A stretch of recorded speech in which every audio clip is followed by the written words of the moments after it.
It is time for Political Breakfast. We are live today, heading into the holiday weekend. Strategist Brian Robinson and Tharon Johnson are both here. Good morning to both of you.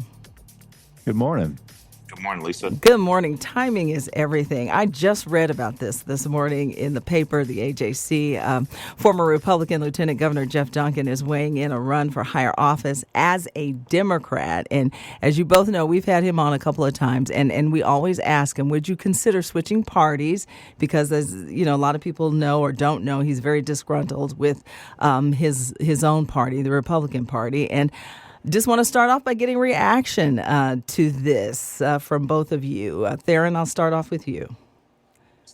Well, Lisa, this is breaking news. I haven't had an opportunity to listen to the interview from former Lieutenant Governor Geoff Duncan. I'm interested to hear what he has to say, but the truth of the matter is that I think the field of candidates right now that we have on the Democratic side, and you'll have a couple more who will announce here shortly, are well qualified to run as Democrats. I think this notion that Geoff Duncan, who has been, basically run out of his own party, the Republican Party, who has made a decision to not only not run for lieutenant governor in a reelection, but also to go out and challenge the president of the United States at that time, Donald Trump, and decided to not only campaign but support openly former Vice President Kamala Harris. I just think it's just something that really comes off very opportunistic. If Geoff Duncan is wanting to run as a Democrat because he stood up to Trump, well, I would tell him to get in line. And it's a long line of us as Democrats who have been talking about Trump and some of his destructive and divisive policies and his behavior. So if that's the reason why he's running, then I mean, it's a long line of Democrats that are well qualified to make that argument.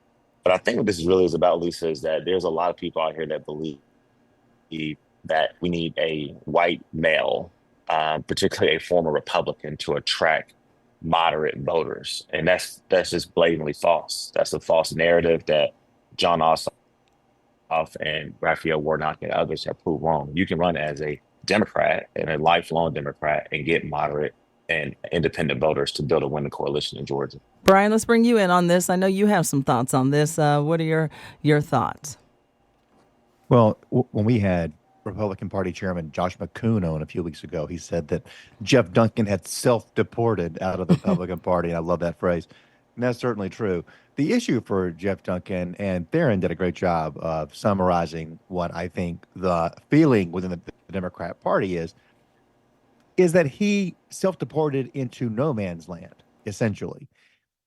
You can stand up to the Republican Party and leave the party, but if you've had a conservative record, which he has had for the most part throughout his entire legislative career, then it's really hard to show up in a Democratic primary. And again, primaries are voters that are more ideologically polarized than the general election electorate. So you're talking about Democrat voters who are to the left of many Democrats who vote in a general election.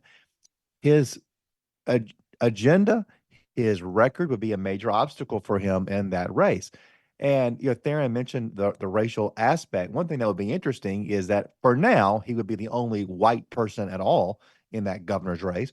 And we don't know exactly what that would mean. Does that guarantee a certain number of votes? I don't think so, because white Democrats, I think, are very proud to vote for somebody who's not white. It's like they wear that on their sleeve, right? So I don't know that that's a huge help there. And I would be surprised of any scenario where Georgia Democrats do not nominate a black person, male or female, for governor in 2026.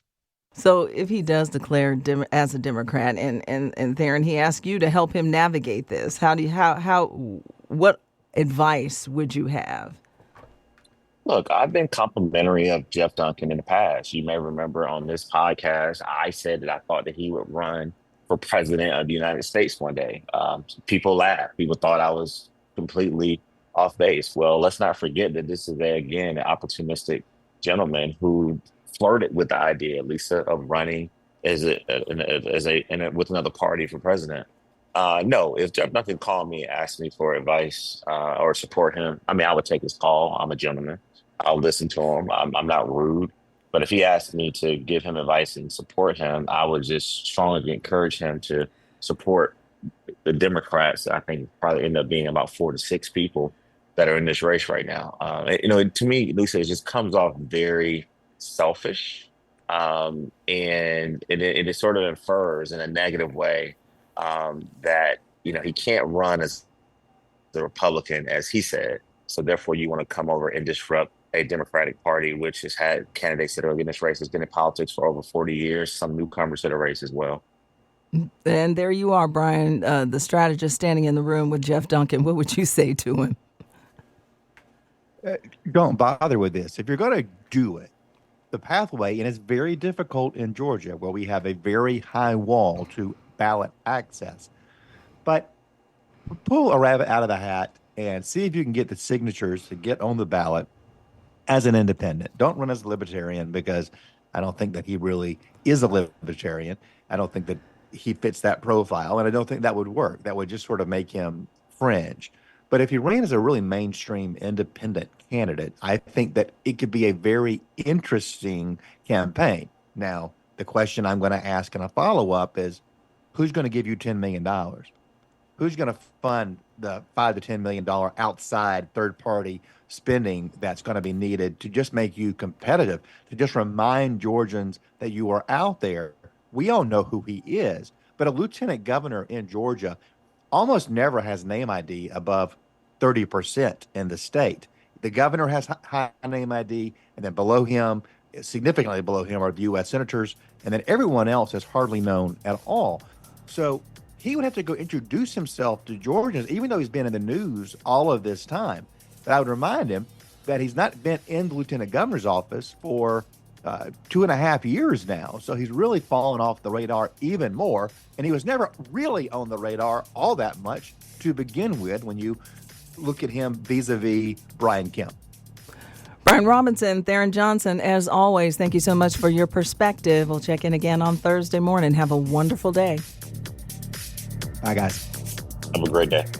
Amplifying Atlanta, this is listener funded WABE.